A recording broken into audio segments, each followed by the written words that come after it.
part of the Press Play Podcast Network. Hey, this is Chase Smith, founder and CEO of Press Play Podcast. You may have heard me on the Orange is Oranger Cleveland Browns podcast with Jeremy Powell, now wonderfully hosted by Holly Wetzel, Cavs on the Break NBA podcast with Sam Amico, or my own podcast, the Chase Smith Podcast. I wanted to take a few moments to talk to you about a brand new subscription-based podcast we're offering this football season, the Press Play Sports Podcast. This premium podcast feed will send all of the sports podcasts offered on the Press Play Podcast Network to one central feed.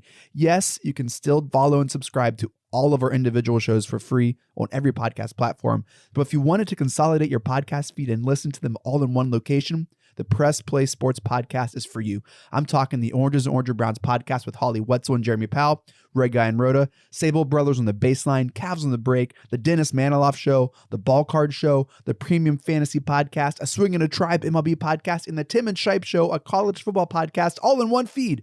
All 9 of our sports shows curated into one single podcast feed. Out the door, you're looking at $5.36 a month after tax. That's $5.36, just about the cost of a drink at Starbucks. And this is only offered on Apple Podcasts. You can't get this anywhere else. It's an Apple Podcast exclusive.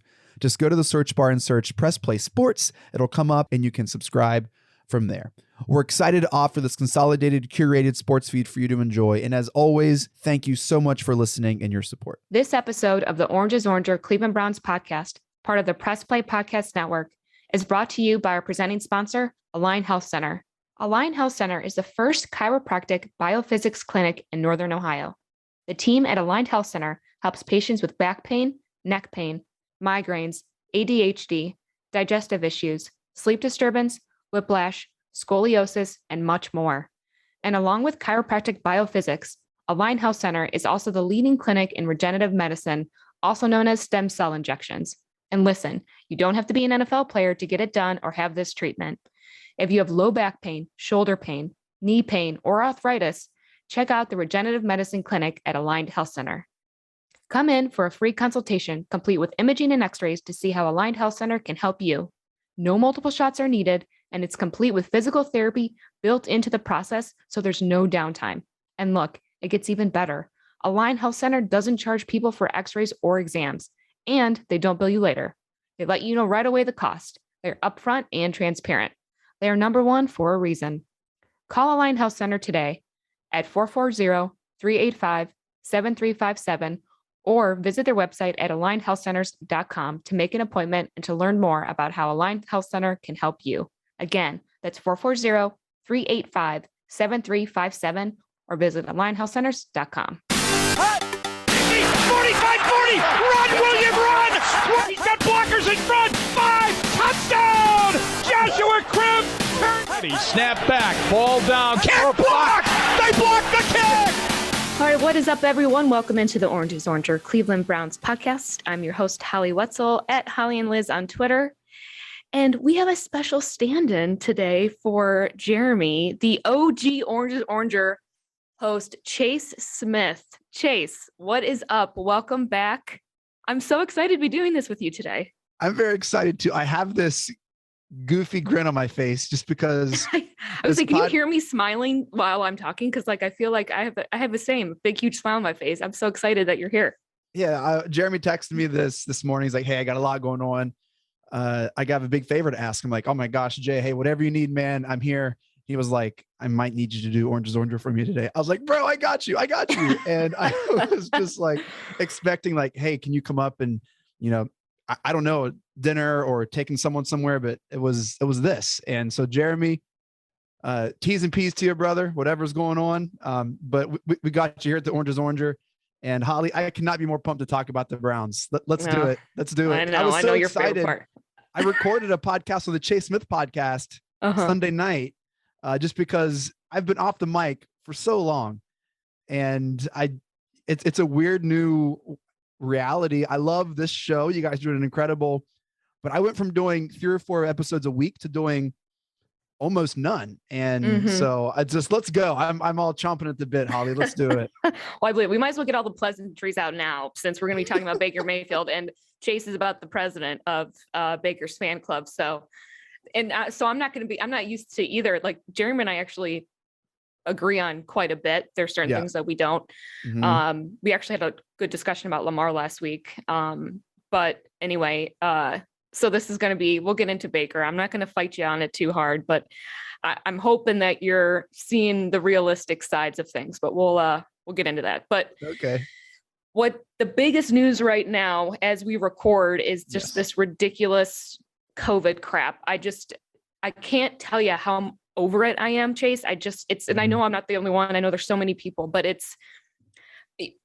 this really, really blows for us coming up here on Sunday. There's 8 total now, because there's 2 guys on the practice squad technically. Mhm. So it's Wyatt Teller, Jarvis Landry, Austin Hooper, Tack McKinley, Jedrick Wills, and then JoJo Natson and Ross Travis off the practice squad. So, and Drew Forbes, sorry. So, I was trying to find right before the show started, like any type of new odds, and obviously nothing's really up yet, but, with our offensive line, offensive starters out right now with this, we're in shambles. We are going to get killed against the Raiders' strong pass rush. I'm nervous. So talk to me, Chase, about your COVID concerns and how in the world Baker's been able to avoid it, by the way. Yeah. So we're recording this on Tuesday afternoon, and this is an ongoing developing situation. Like they just released the names of the players currently who have tested positive, and who knows what's going to happen tomorrow, which is Wednesday for us, Thursday. Pretty early on Tuesday morning released that the Browns camp all went lockdown mode, shut down, all virtual. And so there were, hey, a lot of big names going to be on the list. I mean, that's a huge hit to our offense, Holly. Landry was finally finding a rhythm. Mm-hmm. Austin Hopper, who, stays in the air, can't stay on his feet. He had some momentum. Wills, who's been in the news the past couple of days, can't stay out of Cleveland Twitter. I want to talk to you about that too, because you and I haven't had a chance to really talk about the drama side of Browns, obviously. So, but anyway, keep going. No, yeah, I talked to Chris McNeil at Reflog about it on my podcast. We had a fun segment called More of a Problem. Anyway, I'd love to talk about it. It was great. And so I think our offense is going to feel the brunt of this. I would expect a lot of screens, hopefully, and to get the ball out of Baker's hands, screens, swing passes. I'm not expecting a lot deep. I am expecting Donovan Peoples-Jones to have a huge, at least targeted game, which, by the way, Holly, his catch along the sideline in the first half was chef's kiss. Ooh, boy. Very pretty. Just as pretty as your new blonde bleached hair that I'm staring at right now. And you guys, no one can see this, but Chase decided to just go straight up, like hot blonde. So yes. Yeah, I've gotten a lot of Eminem, Guy Fieri, some people I've had a lot of really, really interesting reactions. A couple of people, someone started speaking Spanish to me. They thought I was Hispanic. And I've gotten that twice. Oh my God. I've gotten that twice. Really? Yes. A couple Bieber comments, but yeah, it's for those of you that can't see, I haven't posted it, but I did like a short Instagram story. But it is buzzed and completely bleached blonde. Yeah. Holly, your hair looks great. You got it dark. I know. Eli, our producer, he was like, hey, you dyed your hair. And I was going to be like, yeah, thanks. And then Chase, I saw Chase because I hadn't had my camera up yet on Zoom. And I'm like, oh my God. And I was like, well, I thought you might be talking about me. I did. I went darker. And the middle part. Well, I'm channeling my inner, cool. What's the Gen Zs? Is that what it is? I think that's what they are called. Yeah. I just call this. I haven't washed my hair in a few days, and I got to go running. So it's that type of chic. I guess that's what happens when you're in your mid 30s. So. Yeah, you dye your hair, and we both did. We both did. Yeah. Oh God. Yeah. So yeah, Browns. JoJo Natson, just an incredible catch. I'm expecting to force feed him and to force feed Chubb because Hunt was injured, and he's questionable for this week still. And so I think our offense, who already had some, adversity to kind of work through, they're going to see the brunt of that. But what we're finding, Holly, is that we're defensive led team that as our defense goes, this team goes. And that's been the tune for about a month and a half since the Patriots game, really. That, hey, if our defense is buzzing and humming, then our offense feeds off of that. And so I think because our defense is relatively healthy, I don't see, Tack McKinley, that's going to be a hit. But he had a great game last week. He did. So I think because our defense is still relatively intact, and at the end of the day, we have Myles Garrett, Denzel Ward, and they're playing out of their minds. Clowney's playing incredible. JOK is playing great. We're getting Phillips back. So a lot of positive things on defense that I think is going to keep us in this game. I don't know if we're going to cover the 6.5, which is what we were favored as, but that's how I kind of see maybe Sunday going against the Raiders, not to get too far ahead, but COVID is a thing. And this isn't just Cleveland centric. Other NFL teams, the Rams are getting hit hard. So it'll be interesting to see if the Ravens are affected by it too. Yeah. It's definitely going around. And just even on a local level, everyone across the board is getting it. And even like Jeremy and I talked last week, my family had it. It's this Delta variant, it's crazy. So it does make me wonder though, Jeremy and I also talked last week, Chase, about how, the bye week, were we worried at all about what the guys were going to be doing on over bye week? Should they have maybe stayed around and quarantined?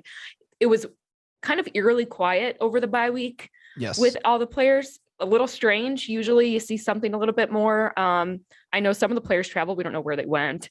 And they have a right to do that. Like that is what it is. But at this point in time now, you have to ask that question, because if we lose Sunday, and again, it's not just because of the bye week. I know that, like you said, that the Rams are in trouble with it. OBJ just tested positive. And played the Bulls, last night. the Warriors, Bulls, it's not only just the NFL either. It's all over professional sports. It is, but it does make you question, are the protocols, should they be stronger and be put back in place closer to what they were last year? And so I can't help but think that had these protocols been stronger in place, that, we would be having these issues. I don't know. And also on top of that, last year, Jeremy and I talked about the fact that did those COVID protocols kind of force them to have to focus only on football because they couldn't go anywhere. They couldn't do anything. There were no distractions.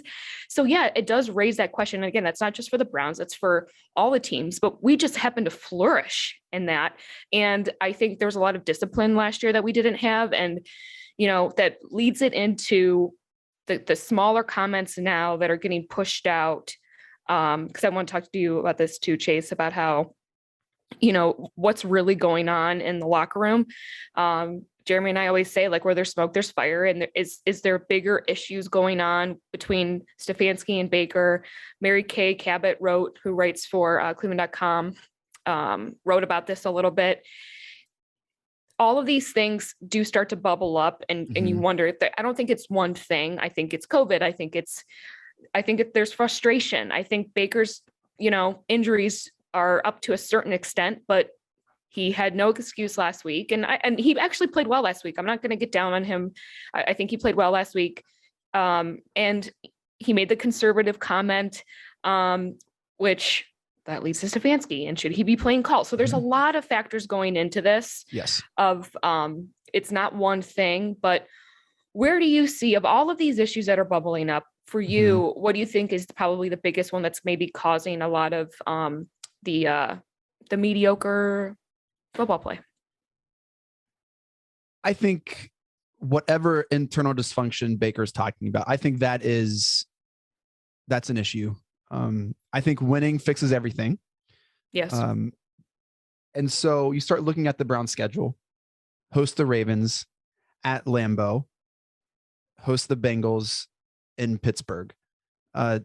We win 2 or 3 of those games, and if not very, very close to the playoffs, I don't know a team that makes a deep run in the playoffs that have as much internal dysfunction or have as much players talking smack to the Cleveland fans or responding to the Cleveland media. Like that doesn't happen. And so I think that is more of a concern to me than some of these injuries, some of the COVID stuff. We've played through adversity, all of Stefanski's tenure, all of Baker's career. There's always been something. These positive tests are just another, hey, well, that's just, what else do we have to play through? What else is going to happen? But internally, that speaks to Holly, that speaks to culture.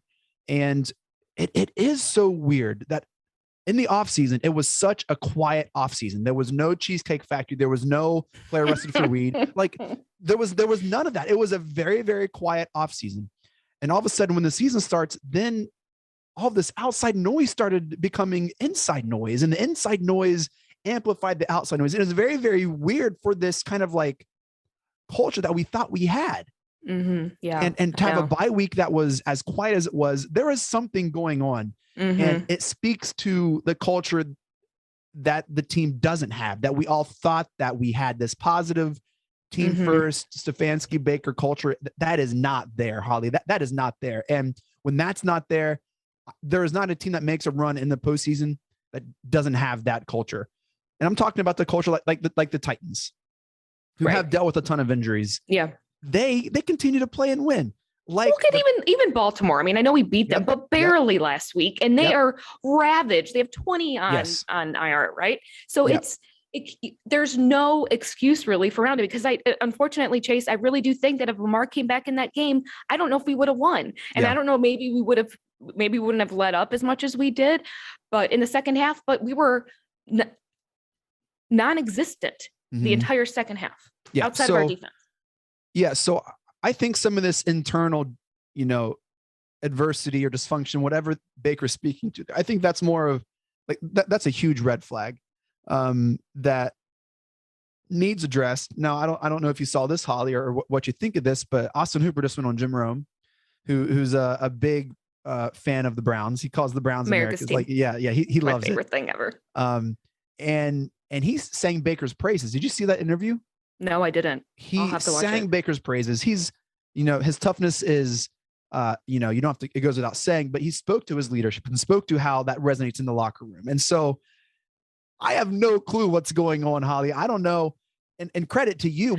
We talked on the phone a couple of days ago, and you were the first person who I've ever heard say, maybe Baker's angling to get out of Cleveland. And I was like, Holly, in my heart, what are you talking about? Like, I forgot about that. It was a couple weeks ago. It was a while ago. And so I have no clue what's going on, Holly, but that is the biggest red flag to me. Not so much the injuries, not so much COVID. The Browns can play through that. But it's this internal, whatever's going on. Like, you don't see that in teams that make a successful postseason run. Holly, what do you think? Yeah, no, you're right. I agree with you. I think that all the other stuff is our formalities, and it's just our new normal. Well, injuries have always been a normal for us. COVID has become a new normal. It's, whether or not they could have gotten it from each other. Someone could have seen a relative over the bye week and passed it. Like, it doesn't necessarily mean that, I know that there was rumors that Scottish Hammer was out again, gallivanting around town, and then took all these pictures off that he had posted after this stuff came out. I mean, at the end of the day, boy, oh boy, social media is a whole other discussion when it comes to these players. But that does play a big part in this, because it does. When you say Austin Hooper's singing Baker's praises, I believe that. I think that there's a divide. I've heard that from a couple different sources that there is a divide in the locker room, and it really started with OBJ. And when he left, it's kind of split. And Baker just seems so, from what he used to be. And I know that he's frustrated. I don't blame him. I know that he's playing through pain. I know that this is not the way he thought the season was going to go, all of the above. And I know that he's very sensitive. And I think he is. I think he's very insecure, Chase. I think there's an insecurity level there, as much as he acts like he doesn't have, that he has no problem and he's, Mr. Tough Guy. Like, I think he is insecure. I think there's a lot of that. And some people are more sensitive to the limelight than others and the criticism than others. But when you let that take over now, and I feel like it is starting to take over, this negativeness is coming around. He just seems very unhappy in a lot of different ways. And I can't help but think, okay, so if that's the case, Jeremy's like, nope, he's for sure the starter next year. And now that more I think about it, I'm like, I don't know if he is. Not necessarily that they Baker's could bring going to be someone our starter next year. You guys are Chase, I just don't know, because, and it's not that I think that it's because Baker's playing well enough, of course, to be still the starter right now. There's not like we have any other major options. And I do think if they brought someone in, it would be a good challenge. Actually, I think it would be a great challenge for him. I think it would light a little bit of a fire. But like you said, it's definitely more on a mental, moral level of what's going on there. And clearly him and Stefanski aren't on the same page. I mean, we blew off the OBJ stuff. We were like, there's no problem. And that's rumors. And fuck no, it was not. Right. Just rumors. Right. I want to add one more thing to this. And I caught this, and it was another kind of like, whoa, that's messed up. And if I was Baker, I would be upset and territorial and stuff. Did you catch Stefanski's post-game speech on Instagram that the Browns posted? Yes, I did. Did you swipe right and listen to all of it, the rest of it? No, I didn't. So on the second post, it's okay. On the second post, he's going through in 95, way to go. And number 90, he's calling numbers. And he's like, guys, it wasn't hard. Wasn't hard, but you guys worked hard. You're resilient. And he goes through his like smart thing. And then he said this, he goes, in case, what do we say about hard things? In case Keenum shouted out, it's good work or something. Like, yeah, he asked in a post-game speech, the backup to respond to one of his like quips or culture building things. And I heard that and I was like, yo, if I'm the starting quarterback of this squad and there's already a bunch of noise that's going on and my head coach asks my backup what he wants to hear, like, I'm going to be not only super upset, but I'm going to be insecure. I'm going to be like, well, screw you, man. What the heck? Why can't you ask me that? Why do I not know that? Why don't we have that rapport? And I know that they, have a history, which is fine. You can have that. But in a post-game victory speech, when you're praising Myles Garrett, Jadeveon Clowney, like, the coach needs to go to you to answer that, not a backup quarterback who there's already rumors of why isn't he starting over Baker to begin with. Right. Yeah. Good. That's a great point. And I think that, it does beg the question then from the beginning of the season to now. Like, I almost feel like it's been flopped a little bit where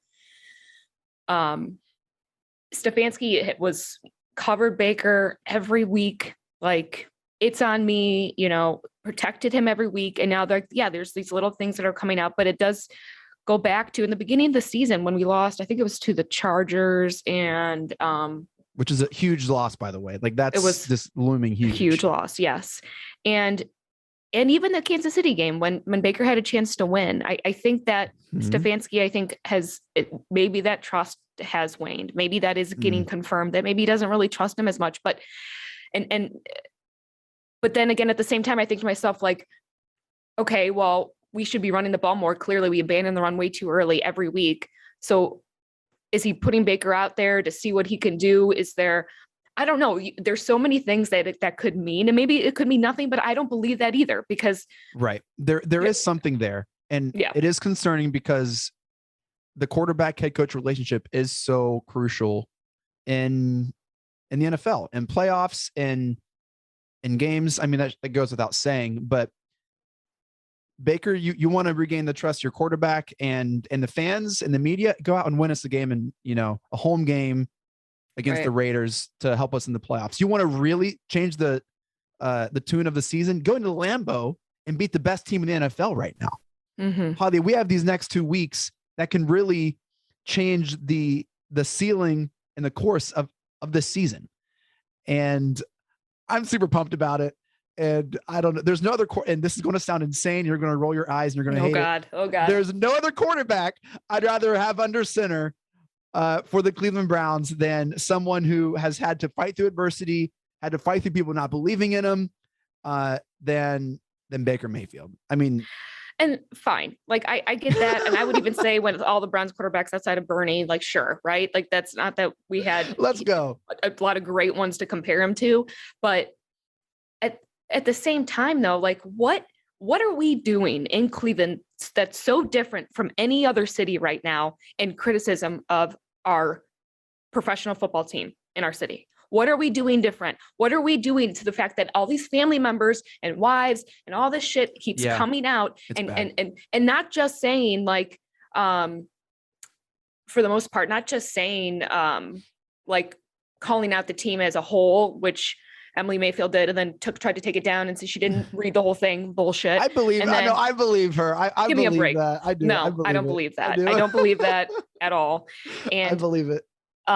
She only and then because Carly she reposted like every other tag, and I think it just. I don't know what her mentions, DMs. I didn't even want to imagine what Emily Mayfield tags notifications look like. But if you're just like, hey, good job, and it was like the last line of like a paragraph thing.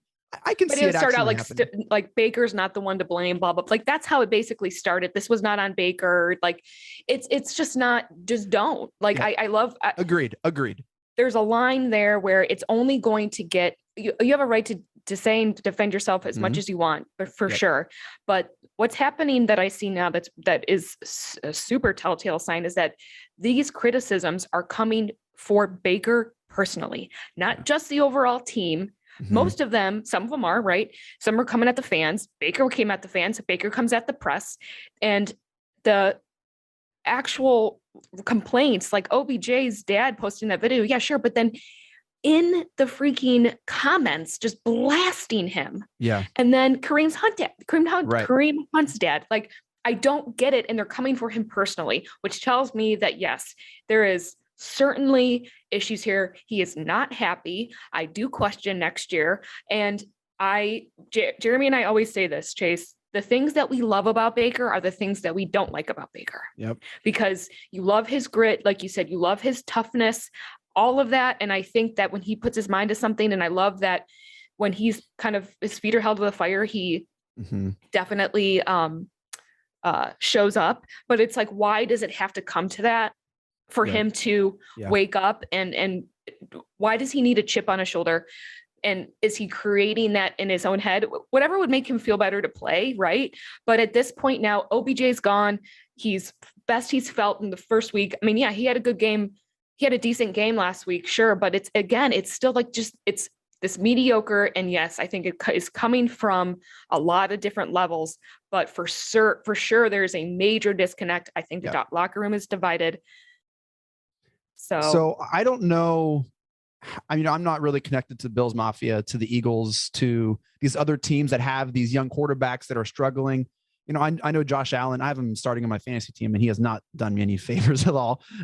I don't know how the Bills, like insane, passionate Bills fans treat Josh Allen. I don't know. I don't know how Eagles fans are talking about Jalen Hurts with Minshew coming. You know, I don't know those conversations. But I do know that Cleveland Browns fans, they love their team, like almost to an unhealthy love, right? And the good and the bad, we care about our team. And I think a lot of us collectively have a little PTSD from all the quarterbacks. And maybe that's why I love Baker so much, because we have a potential franchise guy, and we have this person who we have seen accomplish some of these things that we only dreamt about, going into Pittsburgh in a playoff, like, and maybe, you know, I don't know. No, I think Chase, you're right. I was going to say that. I think that you are part of that. No offense. No. About that whole, that the PTSD type, just why can't we be happy type of mentality. Not saying that you're happy with the play or you're happy with our progress, but you are definitely not. And not obviously saying like Baker's not the guy. Again, it's it's really hard, and especially being a Cleveland Browns fan and speaking up about it on any type of social media platform, Right. because you're automatically assumed that you're in one bucket or the other. That's just the world that we live in now. You're one side or the other. There's no gray area anymore on anything. And it's very frustrating because the majority of the people are in the gray area. Like, I love Baker Mayfield. I say this every week. I wanted him. Like, yes. And it's so frustrating. And you're allowed to be frustrated with the level of play, with the lack of, I think he can be disrespectful. I think you need to respect the media there to do their job. You need to respect the fans that they're paying. I don't agree with, I don't think anyone should be booed for their job, but you can't compare an NFL, professional player versus, and Wyatt's White, Carly, like you can't, I don't care. She reposted it. It was something from 2019. Like it just got floated back up, but you're calling grocery workers out. Like you can't do that. You have to think twice about this. And that is what comes with it. And I agree with you. I don't know what's going on in Buffalo or, where they're getting booed, but I do know that I think we are extra sensitive because we have something and everyone's like, why can't you just be happy with it? And it's like, well, now that we've gotten a taste of it and then it gets put away, like that might be even worse so quickly. Like we thought our expectations for the season were just beyond, and it sucks. And even if they do make it, Chase, like you said, like they're not going to go far. No, they're not. No, I think at the end of the day, Holly, it speaks to the culture that the Browns don't have, that we don't have established. And that's ultimately going to be our downfall because there's just too much noise. Unless, and I mentioned this, they go rattle off 7 straight, right? Like you guys laughed at me because we lost to maybe Baltimore. I don't remember. Time is just the last time you were on? It's a joke. Yeah. I don't even know. But it's Cardinals, wasn't it? I don't remember. It was early in the season, but unless they rattle off 5 or 6 straight here to the end of the season, and everyone just kind of brushes it under the rug and we just kind of ride this wave, that is how I don't know. But I do think a win in Lambeau would do that. Well, yeah, but I just don't think it's going to happen. I don't think, especially now, we're not tough enough on so many other levels that we were last year to go in and maybe even win this weekend, because we overcame a lot last year, but we were all very united. It was all a very positive, united, focused bunch. And it is not like that. And that's what I think helped carry over a lot. And I think that's why our defense, honestly, is playing so well too. I think that's a tight knit group, and Miles is the leader of that. And I think that's a big portion. And if you look, then you compare it to the offense and what's going on with Baker and everything else, they're in shambles. So you got to wonder, well, okay, then are we mentally tough enough to move to get a win if we are, hindered by COVID or injuries? I don't think so. It's almost like our defense is too good to be bad, or too good to have some of this stuff get in the way. And our offense is not good, almost period. Like there's just some, Conklin being out, there's a lot of our offense that they have to overcome. Our defense, I think, is the strongest part of our team. I think it's going to be the strongest part of our team for the next 3 to 5 years. And I'm super excited. And I think that's what gives us hope going against this Raiders team. Going into the Lambeau, defense, home field doesn't matter about defense. I really think you get, I don't know. That's another conversation, but all that to say, I had full confidence in our defense through the end of this season to give us a chance in all these games. Who do you think is calling for instance, we felt like we've said that Baker may fit. He's not that type of quarterback, to have hundreds and hundreds of, passing yards every game. We're a run first team, and that the scheme, Baker can be a good to great quarterback, not elite, good to great, if he, has the Stefanski scheme around him. If that's what we're going with, and the run game is going to be the dominant piece here.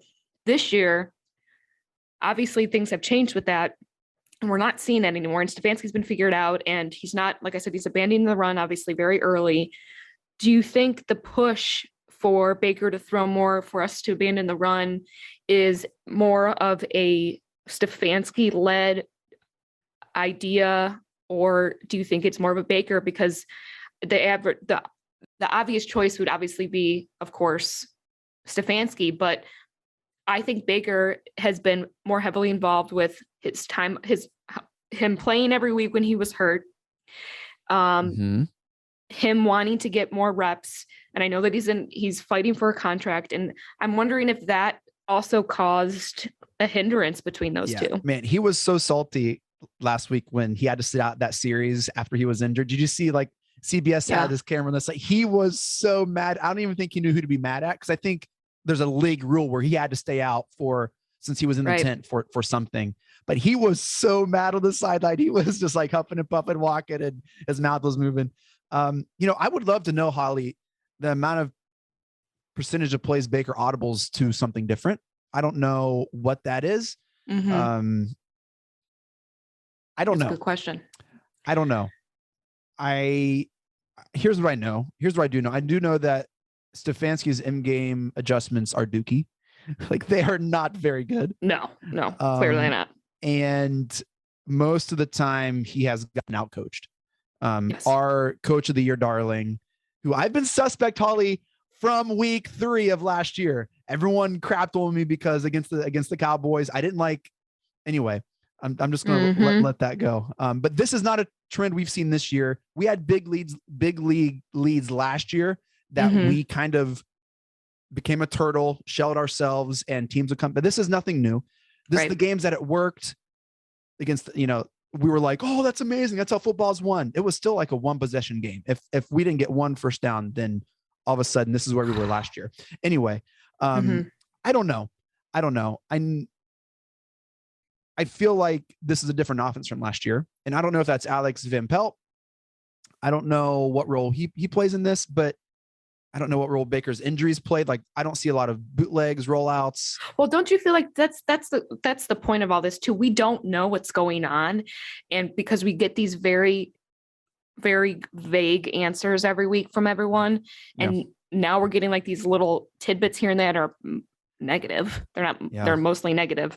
But that was what was really frustrating up until when Baker was injured, and was he not injured, and no one would really fucking say anything. It was so frustrating. I'm like, what's really going on? Like, because I feel like the more and more you try to like be blasé about it and brush over, and I know that that's a typical thing, but being open and honest to a certain extent that you can, that's trustworthy enough to say, hey, these are the things that we're dealing with right now, that we're working through.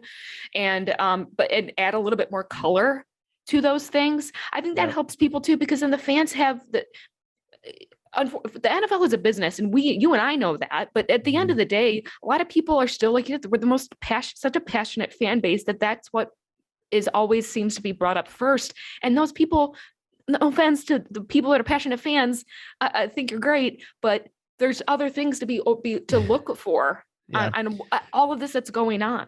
I think we'll just have to wait for the tell-all ESPN article from an inside unknown source that talks about Baker's years. And we'll just have to wait for then, Holly. Until then, we'll just have to dissect post-game interview speeches on Instagram. And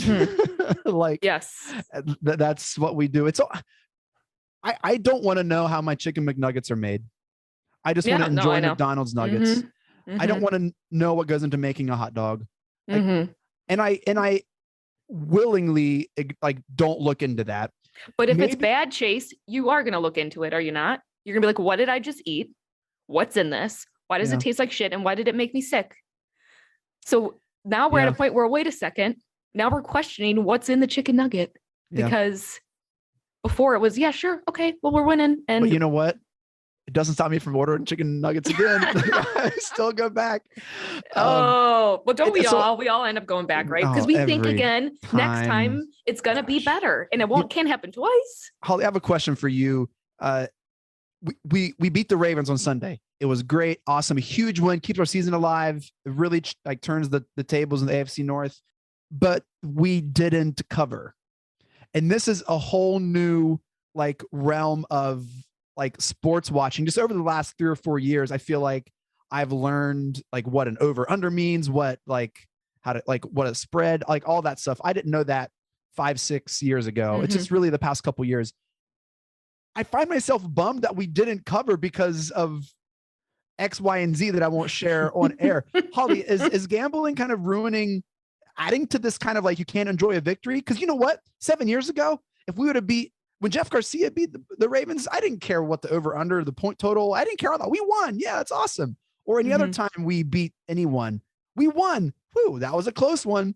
But now all of a sudden I find myself, how do we not cover a 2.5 point spread up 20 with 18 minutes ago or whatever? Now I'm like, what the heck? How do we like, I don't know. Do you feel like it's ruining a little bit of enjoyment? Look, I think sports has been ruined ever since it became such a major business, because that's hands down, like across the board. I mean, I worked in distribution, cable distribution, negotiating television agreements for a good 7 years. Yeah. And let me tell you, it takes away from the entire idea of being a fan and all of that stuff, because it becomes a business. And I work in sports now.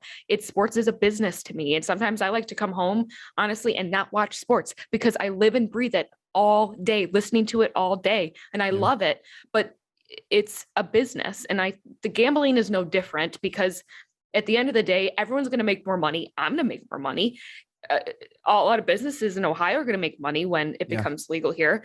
But when you say you're investing in it because you're also putting your money and your time into it. Now you care. And if the booze will be louder, there'll be more booze. That's for sure. Sorry, Jedrick. Yeah. I mean, well, that's the thing too. Like, it is what it is.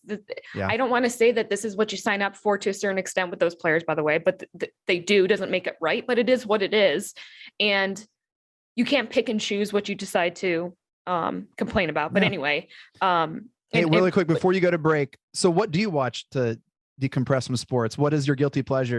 Are you Succession? Are you, are you, I'm a TV fiend. I'm a TV fiend. I can't, it's insane. And it's because I worked in TV for so long and I had to watch shows when they were coming out. So I knew what we were going to be, promoting. And so it was like my job to like watch stuff before it came out and like, talk about it. So I became a TV junkie. We can talk Succession during the break. I don't know if we want to subject these Browns fans. Do you watch Succession? I don't know. Oh my God. Did you watch the finale? Yes. Oh, yes, Chase, it was so good. Amazing. Oh my God. Yeah. That show I finally watched it last night. So yes, Succession.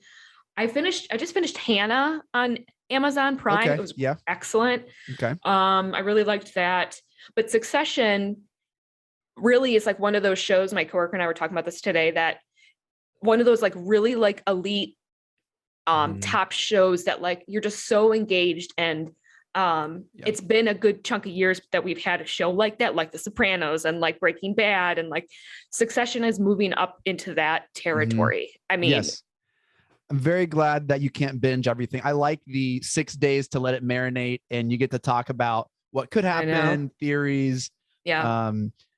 It's not only the best written show, it's one of the funniest shows, and it's beautiful to watch. Like some of these like landscapes and like, I know, picturesque scenes, and just it's incredible. Loved it. It was great. And so good. Yeah, I don't want to give away any spoilers, but all right, we got Succession in the house. Good. It was great. It was good. For sure.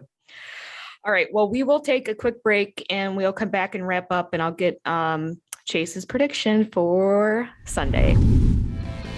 Looking for new insights on the Cleveland sports scene with a unique side of Cleveland sports history?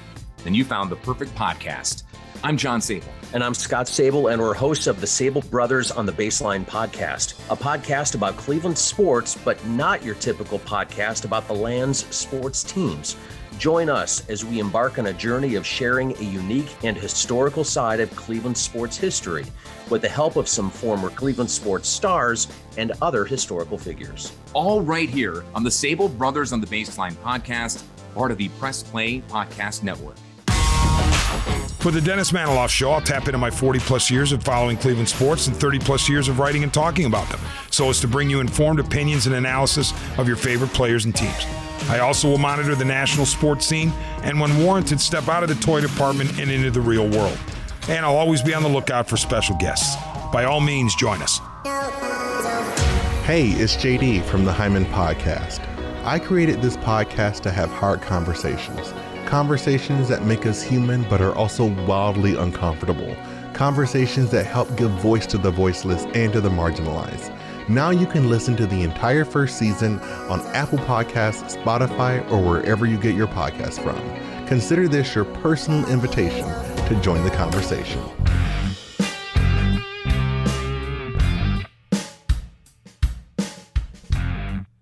Hey everybody, I'm Gary.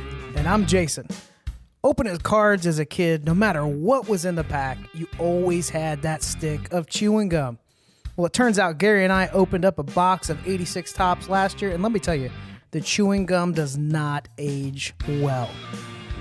Join us on the Ball Card Show, the sports podcast for the sports collector.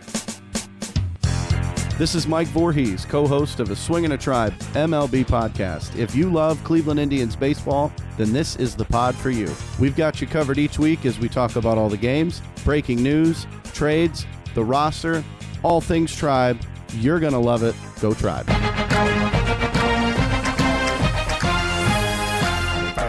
Hey, it's Tito, host of the Premier Fantasy Podcast. Get all the news and analysis you need to dominate your fantasy league. I've been doing this as long as anybody in the business. I can help give you the edge in your leagues. It's the Premier Fantasy Podcast, part of the Press Play Podcast Network. Want to hear more about your favorite TV shows and movies that are on countless streaming services? Then listen to Up Next with your new favorite hosts, me, Kristen Aviles, and me, Christina Walter. Every other week, we'll highlight one genre, but 2 movies or TV shows, one old and one new. We'll let you know what's hot and what's not from your favorite or least favorite streaming services. And be sure to stay tuned to the end of each episode where we shout out an artist whose name you should know for their talent in the industry. So follow us to stay up to date with your favorite hosts from Up Next, a part of the Press Play Podcast Network. All right, we are back on the Orange is Oranger Cleveland Browns podcast. I'm Holly Wetzel at Holly and Liz on Twitter, and I am joined by the OG host, Mr. Chase Smith is back. I could say he's a different person because he got his blonde hair. I mean, I don't know. It could be like a brand new guest every time if he decides to change his hair up each appearance. But anyway, so we've been having a great conversation, Chase. Great. Actually, today. I totally agree. We've hit all kinds of points. So when this is put out, hopefully there are some more developments on the COVID stuff, and we will see where the Browns end up as we look to Sunday against the Raiders. So Saturday against the Raiders. Yeah. Man, I'm all over the place. I'm going to the Boca Raton Bowl this weekend for work. Woo!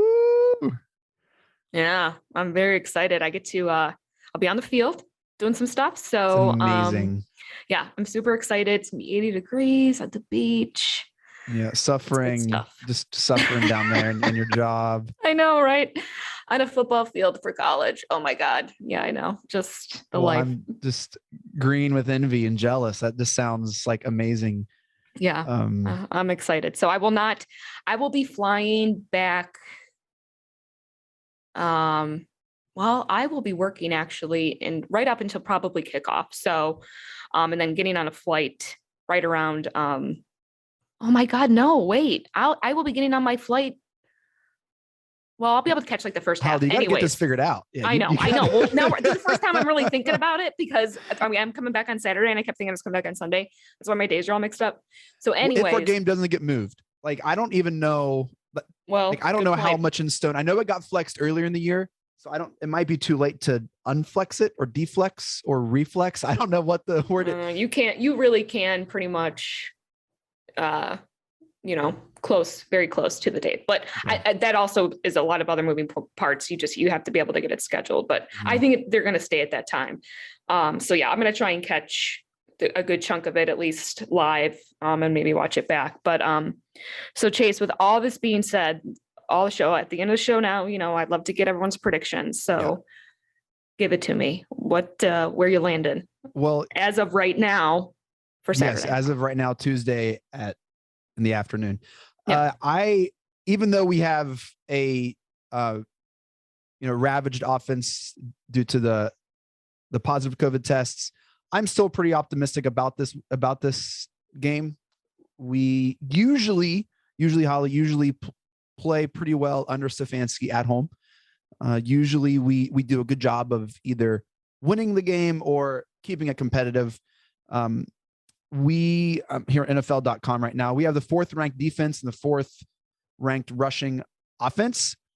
And the Raiders have the 29th worst rushing defense and the 20th defense. And so I think if we play to our strengths, they do have a good passing offense. But I just love our defense. I love the pressure they're able to create. I love all of the resources and capital this front office has put into our defensive backs. I think we have an incredible rookie class, and just an incredible last couple years of corners and safeties. Delpit, I thought, had a great game on Sunday. Mm-hmm. Newsome is still in concussion protocol, but I mean, he, as of Tuesday, I potentially could rejoin the Browns, who was really almost overshadowing Ward until that Bengals game. With this season. And so I think we have the team that can withstand a couple hits on our offense and still probably beat this Raiders team, who has just gone through their own sense of whirlwinds this season, who were playing great at the beginning of the season. The issues with Gruden, his firing, then their all-star receiver got arrested, killed a person with drunk driving. Mm-hmm. And so they're just like trying to figure this out. And it really feels like they kind of rolled over last week against the Chiefs. They got shellacked. It was bad. They did. And so I don't know what's going to happen on Sunday, but I feel like a team that's gone through that much, who just got crushed by a divisional foe, against a team like us who is trying to make this happen, I'm feeling really good about this game. I don't know if we're going to cover the 6.5, but I see a heavy dose of Chubb, and I see our defense stepping up and maybe overextending themselves trying to make a play, which might hurt us with a couple big plays against us. But I think it's going to be a tough day for the Raiders. Yeah, I mean, they lost 5 of their last 6 games, and yes, they've gone through on a personnel level quite a few major hiccups. So in that sense, yeah, I mean, I certainly, before all the COVID stuff happened, I was a lot more confident with getting a win. It's still certainly winnable, and I think it's going to be, every week has been a test, and I think it's been a different test every week. And this one, I think, is going to be different because we are facing more adversity than we have in a while. And we're also mentally bruised. So I'm worried about them getting it done. Our team is in the concussion protocol, essentially, is what Holly's saying. 100%. We really are. Oh my God. I don't want to be negative. I'm not negative. You're going to say we're going to lose. You are going to call it. I can't believe you. I know. And I think it's going to be close, but I love, Jeremy and I always say, we love to be proven wrong. I love when I'm wrong with the Browns. So like, I don't know.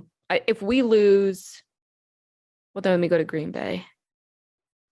Yeah, I just don't have a good feeling, but it's Tuesday. I don't know. It could change. I could change my mind by the weekend. That's happened to me a couple times where like day of, and I'm like, fuck, I am in. Like, yes. I am in. So let's see what happens the rest of the week.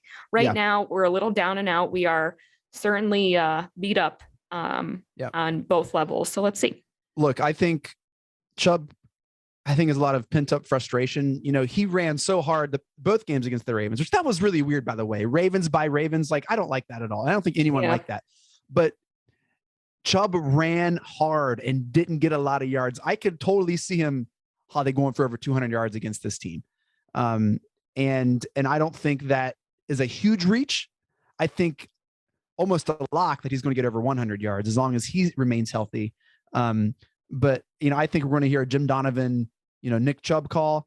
I'm going to give a score prediction, Holly, and I think this is going to begin. I'm going to look into the crystal ball. I'm rubbing here my crystal ball. Oh God. No, I really believe that last week's game victory and the momentum that we create against this Raiders team is going to help us go into Lambeau. We're going to see this Brown swag that we loved and that we wanted to see all season. And I really think that we can win in Lambeau, Holly. I really do. We have the talent, and I know I'm looking ahead 2 weeks, but I don't care. I'm not going to be on this pod in the next couple of weeks. The Browns are going to beat the Raiders. We're going to go into Lambeau. We're going to beat the Packers. Strong. Oh my gosh, we're going to we're not going to lose the rest of the season. But that's the key. That's the key word is we could. We have the talent. Come on. There's Believe so many things I want to so badly. We need to refocus. So we will. I'll leave it at that. I'll leave it on Chase's. Look, Chubb over 200 yards. Browns 24. Raiders 20. There we go. Okay. Browns 24. Raiders 20. Let me give you a Green Bay prediction. Browns 38, Green Bay 35. Oh my God. Oh my God. You're never coming on this pod again. That's fine. That's all right. And that game is going to be the game. Eli, you can save this clip. So whenever it happens, you could just like run it every time Holly and Jeremy crap on Baker. Baker is going to change his narrative in Lambeau against Aaron Rodgers in that game, Christmas Day. Holly, mark this down. Baker is going to change the narrative of him as a franchise quarterback with us.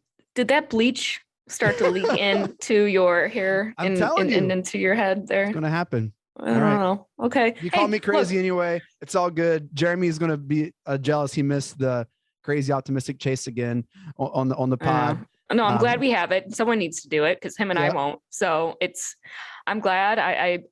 I want to get back to just that overwhelming sense of just joy and happiness and proudness of the Cleveland Browns. And it's just been a really tough season. And I think when you face adversity like this, we're not going through anything that that anyone's gone through outside of like parents and calling our quarterback out, that's the strangest fucking thing. But outside of that, like we're not going through anything more than any other team has.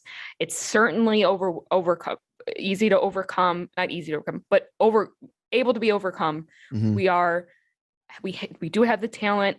We need to get smart. We need to focus. And then, so that's going to be the biggest piece is if we focus on the fundamentals of what we know, we're smart. We're not trying to hurt ourselves with penalties. We go back to the run game, like you said, with Chubb hopefully having a big game.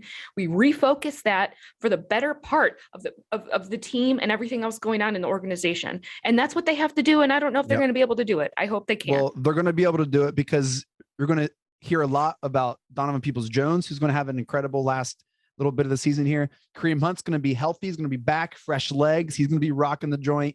And Baker's going to prove all the doubters wrong in Lambeau Christmas Day. And Miles is going to have at least 6 more sacks the rest of the season. Miles is, I don't know. Holly, I'm all in. And this is what this pod has missed. You know, I don't know if you've been getting my notes every week after every show. Oh no, we get them. Don't you worry. No, I do not send Holly or Jeremy. I know. I'm talking about our text thread. Oh yeah, that's a great thread. But hey, we're bringing the positive vibes back, and it's all going to be great. And you just you wait, Holly Wetzel at Holly Ann on Twitter. Just you wait. At Holly Ann Liz. Chase, Holly come Ann on Liz. now. If you're going to call my Twitter out, man, you better get it right. Just you wait. And you'd be like, and you're going to shake your head and be like, that Chase was right. I tell you what. Well, and maybe I'll bleach my hair then after, because if it works, then I might have to go back to being a blonde. Well, we'll see what happens. I certainly hope that, we're talking about AEW and talking about how Chase knew what he was talking about. So big game on Saturday. I'm excited and nervous, and I will hopefully be able to catch as much as I can. Did you give a score prediction? I said 24-20. Oh, no, I didn't. I'll say 27-24.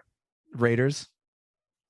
Who has some big plays for us? Who's going to play well against the Raiders, Holly? I think the run game for sure. I think it would be great to have Kareem back. I don't know what is going to happen with that, but he's such a freaking beast. I mean, between the two of them, obviously, but no, I think the run game definitely will play a big factor if that's what Stefanski doesn't abandon super early. And that's where I think we're going to grow. I just don't see Baker getting much better the rest of the season. I think what we're going to see from him right now is what we're going to see from him for the rest of the rest of the season. So Well, that felt personal, but it's okay. Yeah, we'll see. Holly. I know. Well, Chase, thanks for your positivity today. Much appreciated. And thank you for stepping in today and chatting with me. I feel like we could probably go on for hours. We really could. But we wouldn't do that to everyone else. So we could do a whole hour probably just on Succession. Oh, we should. Maybe I'll come on your pod, Chase, and we'll just talk all Let's do TV. it. Let's do it. You know, we do have a TV movie podcast on the Press Play Podcast Network. Up next, Kristen and Christina, they do an incredible job. Yeah. They wrapped up season 1 a couple months ago, gearing up for season 2, so it's going to be good. Holly, safe travels. Thank you. Safe travels. Enjoy the beach and the sun and the warm weather. Thank you. Yes. And it'd be good to catch as much of the game as you can. Yeah, for sure. All right, well, that does it for us on the Oranges Oranger Cleveland Browns podcast. Chase, thanks for joining us. Big game on Saturday. Go Browns. It's the story